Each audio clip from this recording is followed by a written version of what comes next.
Good morning, everyone. We'll just be waiting a couple of minutes to get started.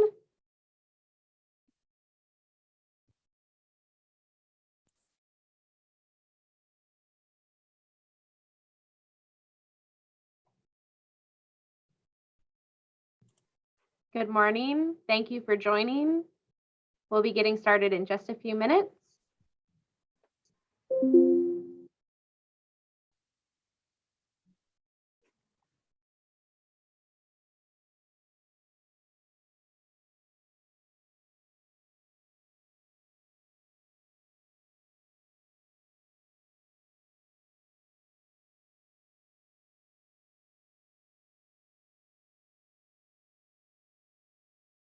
Good morning. Greetings from all around the world. We'll be starting in just a couple of minutes.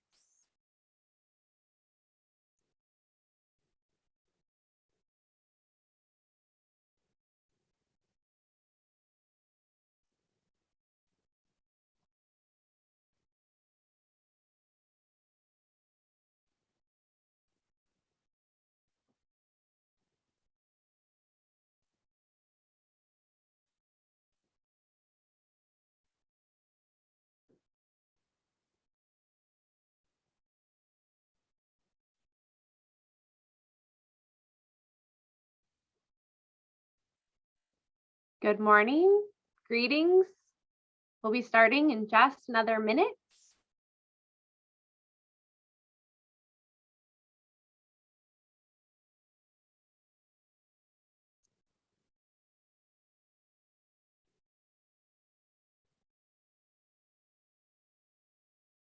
Welcome to today's webinar.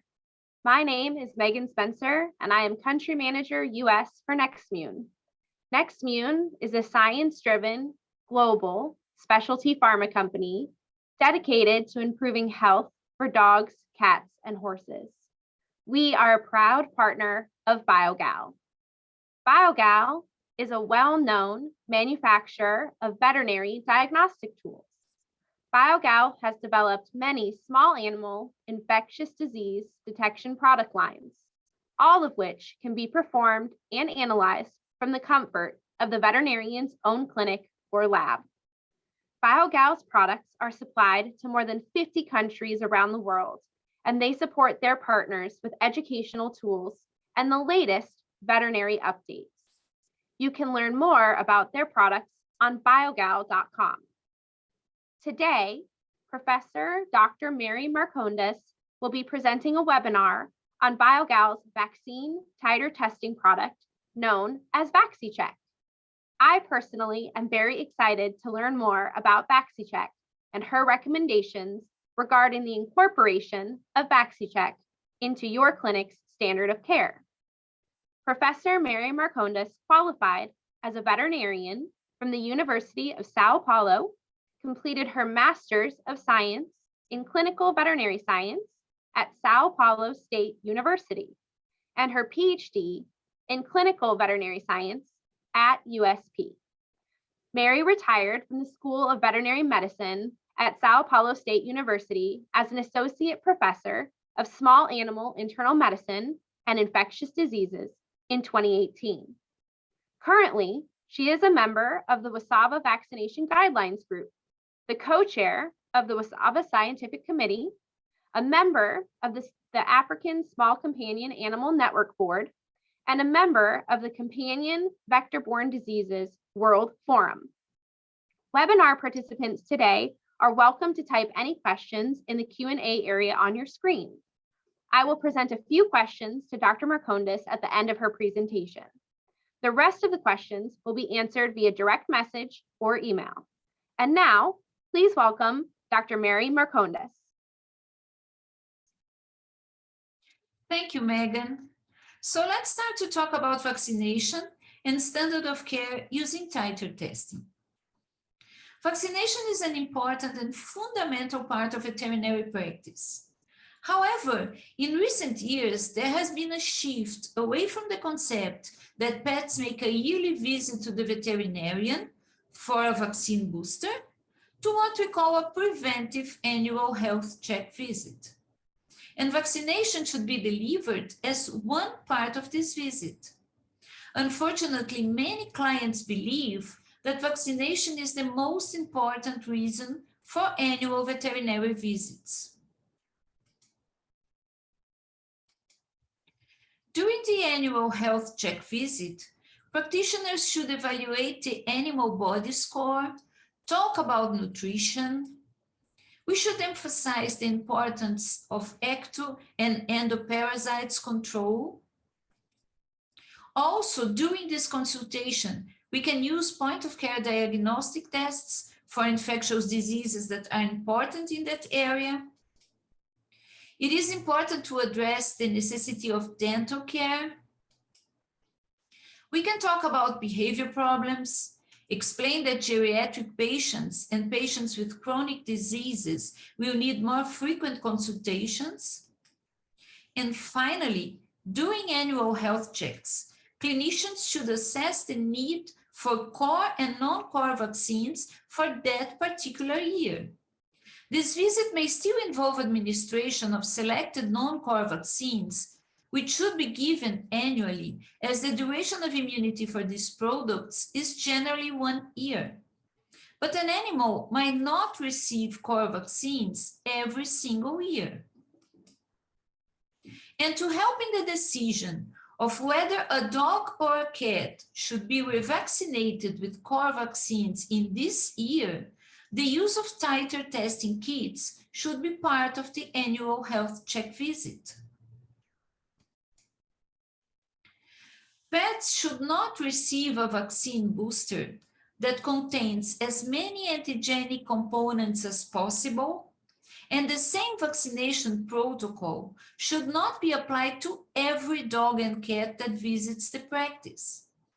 Vaccination protocols should be personalized according to the requirements of the pet, carried out after careful assessment of the risk factors based on lifestyle, geographic area of residence, age, and previous vaccination history. The range of companion animal vaccines has expanded considerably and includes novel types of vaccines apart from the conventional modified live and inactivated vaccines, such as subunit vaccines, recombinant vector vaccines, and DNA vaccines. We are going to talk about 2 types of vaccines. Modified live vaccines contain a live but attenuated whole organism that can infect cells and replicate within them, establishing a low level and transient infection that promotes a strong immune response without causing disease. They are generally more immunogenic, can induce both humoral and cellular immunity, should require fewer doses to achieve the desired response, and may generate a consistent and lasting immune response for many years, if not for life, after a single dose without the need for revaccination. Examples are vaccines against canine distemper virus, canine adenovirus, canine parvovirus, and feline parvovirus. An inactivated or killed vaccine contains entire inactivated antigenically intact microorganisms that are not able to infect or replicate, but are able to stimulate an immune response. They usually produce less potent immune responses and may require an adjuvant and usually multiple doses, even in adults, to stimulate an adequate immune response. Most inactivated vaccines require at least 2 initial doses to immunize, regardless of the dog's age. The first dose generally primes the immune response, and the second provides the protective immune response. Inactivated vaccines usually have a shorter duration of immunity when compared to modified live vaccines, and they need more frequent boosters to maintain immunologic protection and memory. As examples, we have Leptospiral, Bordetella bronchiseptica, and rabies vaccines. Rabies vaccine is an exception since it is highly immunogenic and can induce protective immunity with a single dose. To reduce the unnecessary administration of vaccine antigens to dogs and cats, vaccines can be classified as core, non-core, and not recommended. A core vaccine is one which every dog or cat, no matter where or how they live, should receive because it protects that animal against infectious diseases which may be lethal or cause high morbidity. Rabies vaccine is considered core in any country in which the disease is endemic. In contrast, the choice of giving a non-core vaccine should be based on consideration of the geographic prevalence of infection, the lifestyle of the individual pet, and the risk for that animal to become infected. Not recommended vaccines are those that don't have sufficient scientific evidence to justify their use. The core vaccines for dogs are those that protect against canine distemper virus, canine adenovirus, and canine parvovirus, and rabies in endemic countries. Non-core vaccines for dogs are those against Bordetella bronchiseptica, canine parainfluenza virus, leptospirosis, and in more restricted geographic areas, vaccines against Borrelia burgdorferi, canine influenza virus, and Leishmania infantum. The core vaccines for cats are those that protect against feline parvovirus, feline herpes virus, feline calicivirus, and rabies in any country where the disease is endemic.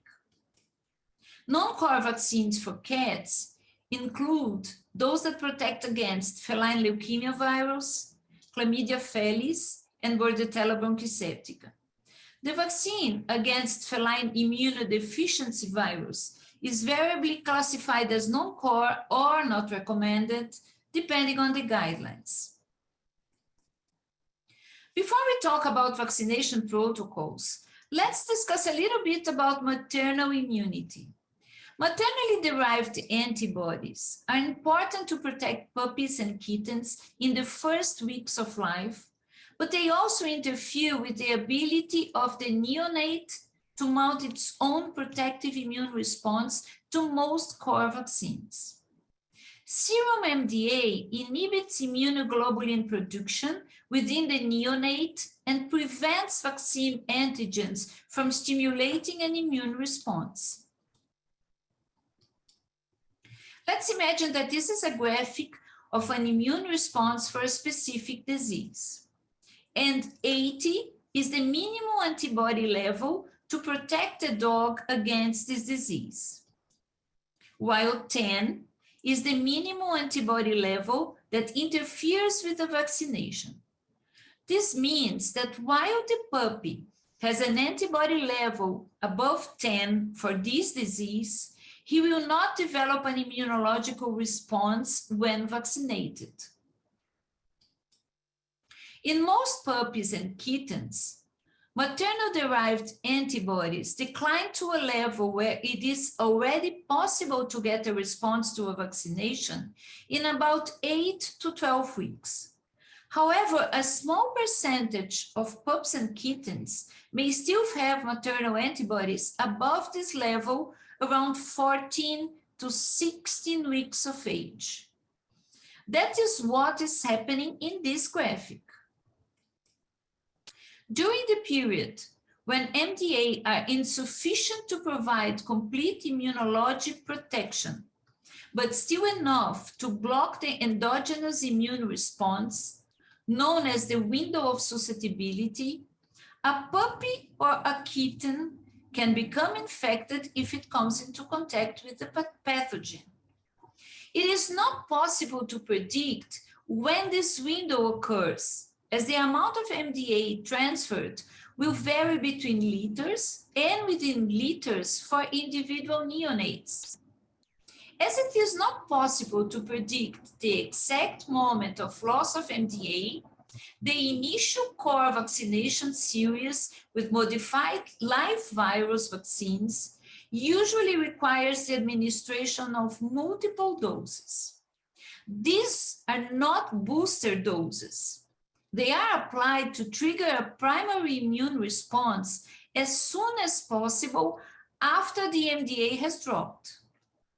Core vaccination must start at 6 to 8 weeks of age, with subsequent doses given every 2 to 4 weeks until 16 weeks or older. The 2-week interval should be carried out in environments likely to be heavily contaminated, such as shelters or breeding kennels. So in this situation here, the vaccine applied at 6 weeks does not elicit an immune response. The same at 10 weeks. But now at 14 weeks, MDA is below the minimum level that can block an immune response, so the dog starts to produce antibodies. In this other situation, MDA stays above the interfering level until 16 weeks of age. So vaccines given at 6, 10, and 14 weeks of age are not able to elicit an immune response. But a vaccine given at 16 weeks of age will elicit an immune response. In the absence of MDA, a single dose of core modified live virus vaccine provides adequate and robust immunity. So the most important dose is that administered at 16 weeks of age or older, when almost all puppies must have already lost MDA, being able to respond to the vaccine. Even with the administration of the last dose of vaccine at 16 weeks of age, a small percentage of puppies and kittens may not respond effectively to vaccination. The same considerations related to MDA apply to kittens as to puppies. As an example, if a puppy starts core vaccination at 6 weeks, has a second dose at 10 weeks, and a third dose at 14 weeks, he will need to receive one more dose at 16 weeks or more. After the initial series of core vaccinations, it was recommended to administer another set of core vaccines at 12 months of age. The purpose of this vaccine is not to boost the immune system, but to ensure the development of a protective immune response in any dog or cat that may not have responded to primary core vaccines. However, with this protocol, a puppy that fails to respond to any of the core primary vaccinations will be left unprotected until receiving this vaccine at 12 months of age. For this reason, the WSAVA vaccination guidelines group suggests that veterinarians try to reduce this possible period of susceptibility by moving this vaccine from 52 to 26 weeks of age. In this other situation, starting at 8 weeks of age, with a second dose at 12 weeks and a third dose at 16 weeks, the puppy should just receive another vaccine at 6 months of age. Therefore, the number of primary vaccinations will be determined by the age at which the first vaccination is initiated and the interval selected between vaccinations. An adult dog or a puppy over 6 months of age that were never vaccinated require only a single dose of core modified live vaccines to generate a protective immune response, since they don't have maternal antibodies to block this response. Dogs that responded to vaccination with core vaccines containing modified live virus maintain solid immunity for several years in the absence of any repeat vaccination. Therefore, after vaccination at 6 months, subsequent revaccination should be administered at 3-year interval. The same protocol should be applied for feline parvovirus vaccine. Cats older than 6 months need only 1 dose of modified live virus parenteral parvovirus vaccine. However, they need to receive 2 doses of feline calicivirus and feline herpes virus vaccines to be immunized. Unlike feline parvovirus vaccines, which induce a long-lasting complete protection, feline herpes virus and feline calicivirus vaccines can reduce clinical signs, but do not provide complete protection. Revaccination against respiratory virus should be determined by the risk of exposure of the individual cat. A low-risk cat, for instance, a solitary indoor animal that does not visit catteries, might safely be vaccinated triennially, while a high-risk cat should receive an annual vaccine against the upper respiratory virus components. So, how can I know that my patient is protected? For many vaccines that we use, there is a very strong association between the presence of antibodies and protection. We can measure antibodies to find out if the animal is protected. This correlation is very strong for the infections we can see listed on this slide: canine distemper, parvovirus, and adenovirus, and for feline parvovirus. So much so that we can say that if an animal has these antibodies in their blood, they will be protected. But this doesn't happen to all vaccines. We are talking specifically about those infectious agents that we have just mentioned. If we look, for example, at a vaccine against Leptospiral, we know that the vaccine will protect an animal for 12 months. But we also know that when we give a vaccine, it will induce a spike of antibodies against Leptospiral that will rapidly decline within a few months. During this 12-month period of protection, the animal may have very low titers of antibodies or even be seronegative, but the animal is still protected if the antibody is not there. In this case, there is not a strong correlation at all between Leptospiral antibodies and protection. There are many studies that have been done that show that dogs vaccinated with modified live core vaccines are protected for quite long periods of time. This is a study from Dr. Ronald Schultz that showed that in an experimental setting, you can take puppies properly vaccinated and detect protective antibodies for 10 to 14 years after vaccination, even without annual or triennial core revaccination. These antibodies provide an indication of protection. This was a study performed in Australia that involved almost 250 dogs. Professor Michael Day was one of the authors, and the study shows us the protection against 3 core diseases for the dogs. These dogs here were last vaccinated anytime previously between 1.5 years to 9 years. And more than 96.6% of them still had antibodies against core vaccine components. There are some studies in cats as well that show that cats vaccinated with modified live core vaccines are protected for quite long periods of time.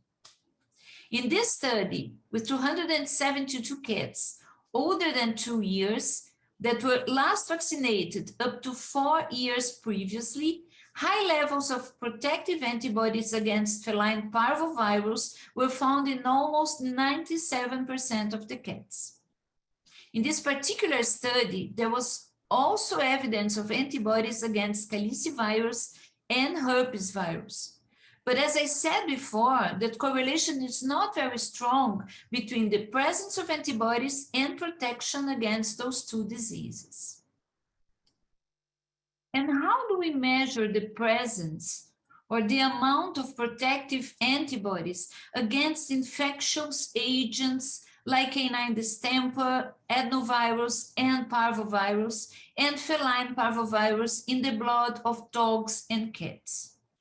We were able to do this for decades using the gold standard tests, which are virus neutralization tests, most often used to detect antibodies against distemper and adenovirus in dogs, and the hemagglutination inhibition test for antibodies against canine and feline parvovirus. Let's talk a little bit about the concept of titer. A titer simply is a measure of the quantity of antibody present in a serum sample from a dog or a cat against the antigen that you are interested in. It is a way of measuring the amount of antibody that's present. Actually, the formal definition of titer is the reciprocal of the highest dilution of serum that gives a positive reaction in a serological test. In order to determine the titer, what we normally do is a dilution series of a serum sample. And what you are looking for is the last test tube in the series of dilution that gives you a positive result for the presence of antibodies. So here we got two serum samples from two different dogs, and dog A has a titer of 256, while dog B has a titer of 16. However, as Professor Marcondes always used to say, a titer is not a magical number. When it comes to serological testing for infectious diseases, some people think that unless the dog has this particular number, it hasn't got enough antibodies and is not protected. And that's not the case. The titer defines a range and not a specific number. If we say that we have a titer of 320, that means that somewhere within the range of one tube at each side of that reaction, which are 160 and 640, is the actual point where that antibody will run out. So the titer is quite a wide range and is not a fixed number. And that's the reason why when it comes to serological testing, the WSAVA vaccination guidelines group tends not to refer to a specific protective titer in absolute numbers. And we consider that a seropositive dog or cat is protected and a seronegative may not be protected. It is not the titer that concerns us, but is the negativity or positivity of the test. Not so long ago, if you wanted to determine whether a dog had protective antibodies against distemper, for instance, you had to get a blood sample and send it to a virology laboratory to perform a virus neutralization test, and probably a couple of months later receive the result back. But what has really changed in the last 2 decades, and depending on the country less than that, has been the ability to veterinarians to run this type of testing in their own practices. We now have several in-house test kits that enable us to do this sort of test. It is important to choose tests that have been present in the market for a certain amount of time and with independent scientific publications validating the test. You might be able to buy any test, But is it a good test? In my opinion, what makes a good test is independent, peer-reviewed evaluation on scientific publication in the literature. The advantages of these kits are that they are simple to run, they are quick, you have your results in around 20 to 30 minutes rather than a couple of months. They are not that expensive, but unfortunately, they are still more expensive than giving a vaccine. However, good science or good clinical practice tells us that if we have a test to use to determine whether we need or not to give a vaccine, we would do the test and then make the decision based on the test result. Those tests are validated against the gold standards for each pathogen and are available for canine distemper virus, canine adenovirus, canine parvovirus, and feline parvovirus. There are tests in some markets that can detect also feline calicivirus and feline herpes virus antibodies. However, we discussed a little while ago that there is a strong correlation between antibodies and protective immunity of feline parvovirus, but the stronger correlation for calicivirus and herpes virus is with mucosal and cell-mediated immune response. Because of this, in some markets, there is a move now to removing the feline herpes virus and calicivirus components from the feline titer test, since the correlation is not so strong, leaving just the feline parvovirus component. We have talked about the importance of independent validation of these tests. In this particular study, evaluating the immunocomp feline VacciCheck in shelter cats, the specificity for feline parvovirus was 99%. However, the sensitivity was 49%, which was not as good as we would like. But then I will show you another study where the sensitivity was much, much better.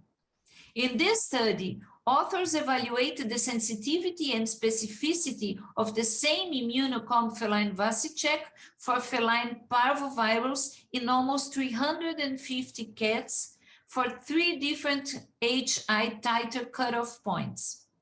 And the results were actually good in comparison to the HI test, with a sensitivity varying from 79% to 87%, and a specificity varying from 81% to 89%, depending on the HI cutoff points. This is a population study published by Professor Michael Day using the VacciCheck test kit. And it was a study of almost 500 dogs coming into veterinary practices in the UK that were using the test for a number of years. In this population, many of the dogs were on a triennial core revaccination program, but some of them have not been vaccinated for a long period of time, including dogs that were vaccinated 10 years before. And what the study showed, using a yes or no answer, without looking at the semi-quantitative scores, is that almost 94% of the dogs were seropositive for canine distemper, canine adenovirus, and canine parvovirus. And this shows us that the protocol that UK vets are using, switching from 1 year to 3 year revaccinating programs, is still providing a high level of herd immunity against core diseases. So, when will you consider using those in-house titer testing kits? The first situation is how to know if a puppy or a kitten in early life has actually responded to the core vaccines. I gave this puppy a vaccine at 8, 12, and 16 weeks of age, and how do I know that it is protected? We can now know the answer by performing a titer test 4 weeks after the last vaccine dose. In this case, at 20 weeks of age, we will test to see if the puppy has antibodies against distemper, adenovirus, and parvovirus. At 20 weeks old, it would be highly unlikely that this pup has still antibodies that has come from the mother. If this puppy is protected for the 3 antigens, you don't need to give the last vaccine at 26 weeks of age. Let's think of a puppy that you have given the core vaccination ending at 16 weeks or later. You should test it 4 weeks after the last dose. If this puppy is seropositive for the 3 components, then it could be now revaccinated every 3 years. If this puppy is seronegative, you will have to revaccinate it again at 26 weeks. You might want to switch brands of vaccine, but actually there is not much point in doing this because in terms of core vaccines, they are very similar between manufacturers. And then wait 4 weeks and repeat serology. If the puppy now is seropositive, it can be revaccinated every 3 years. If for some reason this puppy is still negative, and it may be probably seronegative just to one component, not to all 3 of them, it might be distemper or parvovirus, for example, then that puppy may belong to a very small group of animals that we call either low or non-responders. There are some animals that simply lack the right immunological machinery to be able to make a protective immune response to particular antigens. They don't have the right molecules to be able to respond to a parvovirus vaccine or a distemper virus vaccine, for example. And they will never be able to do that, no matter how many times you vaccinate them. Some of those animals might still have some cell-mediated protection, but some of them might truly be not protected at all. Here's another situation where you might consider using those test kits. An animal that has been adopted from the streets and you have no idea of the history of vaccination. How do I vaccinate it? You could just vaccinate the dog with core vaccines, but that might be not necessary. What you can do in this situation is simply do a serological test. Chances are that the animal was vaccinated before it was lost and adopted. It might have also natural immunity.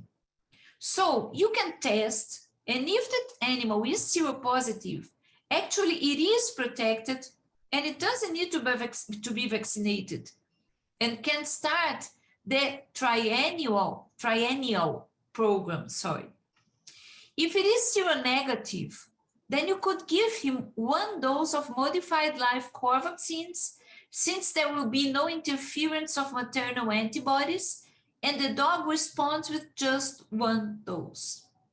Note that we are talking about core vaccines. If this dog needs, for example, a leptospiral vaccine, it has to be treated like a puppy, which means that it will need 2 doses of vaccine to mount a protective immune response.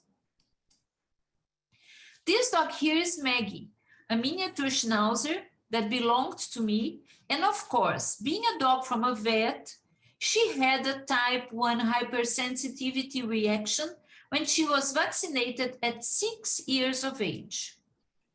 And this is Luna, a German Spitz from a really close friend of mine that had an immune-mediated thrombocytopenia 2 weeks after her core vaccination when she was 4 years old.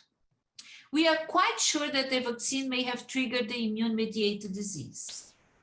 What do you think has happened to both of them when they had to receive their booster vaccine?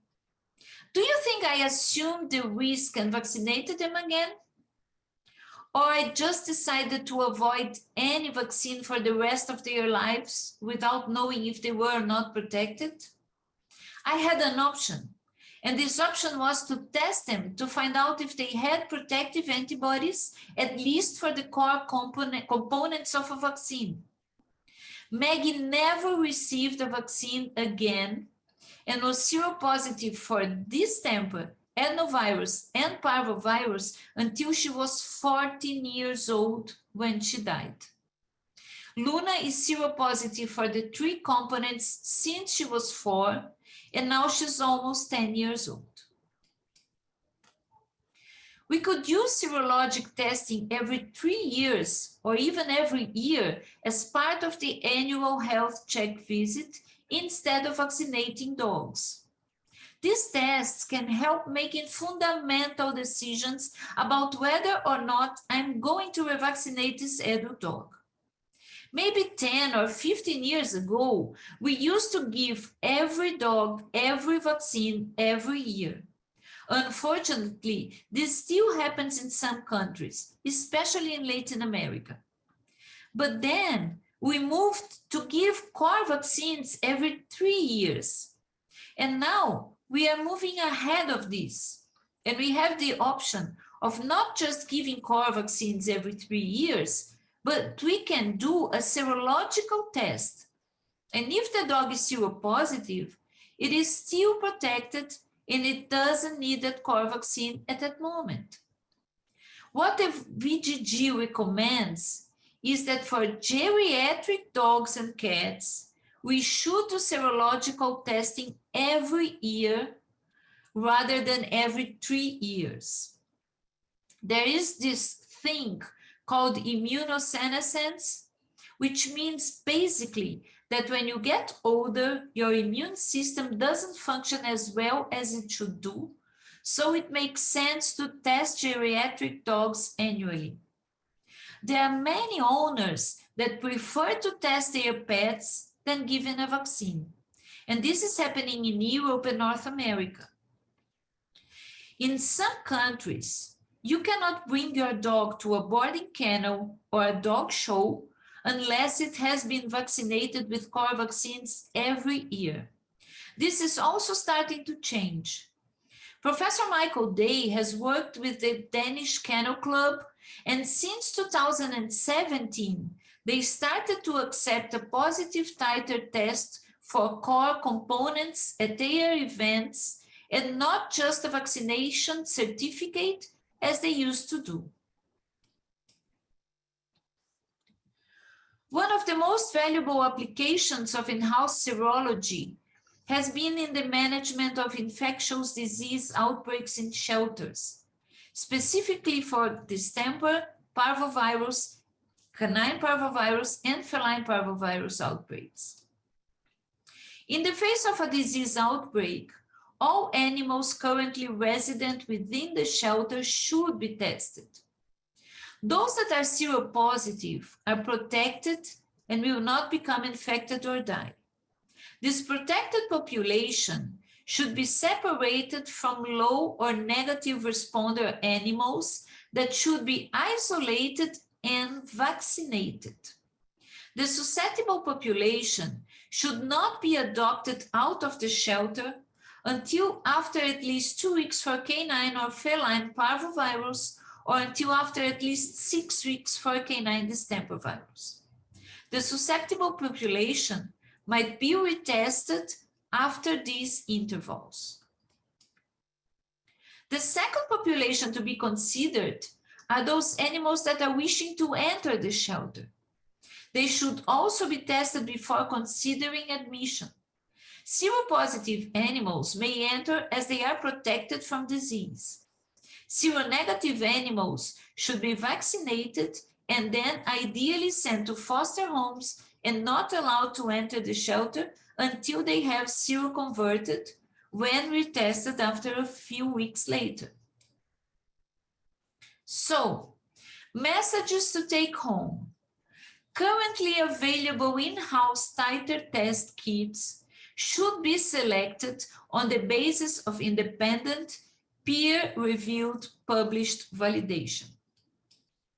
In-house titer test kits play an increasing role in vaccination practice under the annual health check visit. And finally, in-house titer test kits play an important role in shelter medicine. This webinar is dedicated to the memory of Professor Michael Day, who was a member of the Vaccination Guidelines Group from 2006 to 2008, and the chairman of the group from 2009 until 2020, when he passed away. Thank you very much.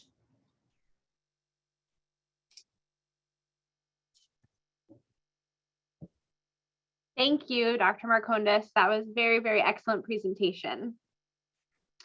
We do have a few questions from the Q&A that we're going to go through. The very, very first question is, when the vaccine is given and there is still enough MDA, does the vaccination have any effect on the immune system? They stated, I have been told that although there is not a direct immune response, the immune system still benefits and it makes the next vaccination more successful. Thank you, Megan, and thank you for the question. Actually not. If you still have MDA and if you give a vaccine like a modified live virus vaccine for canine distemper parvovirus, for instance, but you still have MDA, this MDA is going to block this immune response from the vaccine and the immune system doesn't benefit. It's important to know that every time that you give a modified live virus vaccine, it just needs one dose to get an immune response. So you don't need to give more doses. If you are dealing with a killed vaccine, and then you will need 2 doses. If you still have MDA to one of those antigens, it's not worth giving the vaccine. It's not going to change the immune system. So when you have MDA, giving a vaccine is not going to have any benefit. The problem is we don't know when MDA is going to drop to a level that the dog is going to respond. That's why we give so many vaccine doses, because we don't know the exact moment where this MDA is going to drop to a level that will allow the dog to have, or the kitten to have an immune response. Thank you, that makes sense. The next question is it applicable to vaccinate a dog every 2 weeks for a total of 6 sessions? Thank you for this question. It's really important. We usually don't recommend to vaccinate puppies or kittens every 2 weeks unless they are on a highly contaminated environments, such as shelters or breeding kennels. Usually, if it's a client-owned puppy or kitten, we don't recommend every 2 weeks. We usually recommend that the vaccination is given every 3 or 4 weeks until 16 weeks of age or a little bit over it. The next question is related to the WSAVA or the WSAVA guidelines. So it says, are the 2016 WSAVA guidelines the most current guidelines issued? Okay, thank you. Yes, it is, but it's just for a few months, a couple of months, we think. We are working on the last guidelines. We are finishing it. And we think by the middle of the year, we will have it published. So you will have the last version probably in a couple of months. Thank you. And the best place for them to find the updated guidelines would be on It's on the website. Sorry, it's on wsava.org website.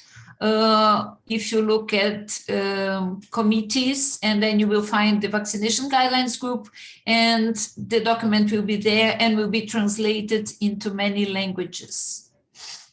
Thank you. We have two more questions. What is your opinion about titer testing puppies before they are vaccinated? Thank you for this question. It's really interesting. The fact is that we don't want to get blood samples all the time on puppies. So it doesn't make sense to test them, because what you need to have in your mind is that when you're talking about MDA, and MDA is going to drop in a few weeks, MDA for different antigens, these antibodies, they drop in different times. So you may have a puppy, for instance, that has no antibodies against, maternal antibodies against distemper, but it may have still antibodies against parvovirus. So it makes no sense to keep collecting blood samples from a puppy, for instance, every 2 weeks or 3 weeks to find out the exact time when to vaccinate them. So what we don't recommend doing titer testing before vaccinating them. What we recommend is after the last dose, if you can do a titer testing, wait 4 weeks and do a titer testing. This will be the best option to know, especially to know if this dog or puppy or kitten, responded to the vaccine. The final question is, after 16 weeks, if there is no response to the vaccine, should we wait 6 weeks to give another vaccine, or is that too long to wait for the puppy unprotected? Oh, this is a great question. The vaccination guidelines group recommends that we give the last dose at 6 months of age, and we consider this the last puppy dose or the last kitten dose, because we think or we believe that at 6 months or 26 weeks, there is not maternal antibody left. So you can vaccinate this animal and be sure that this vaccine will not be blocked. But let's say that you did your last vaccination at 16 weeks, you wait 4 weeks and you do this sero testing.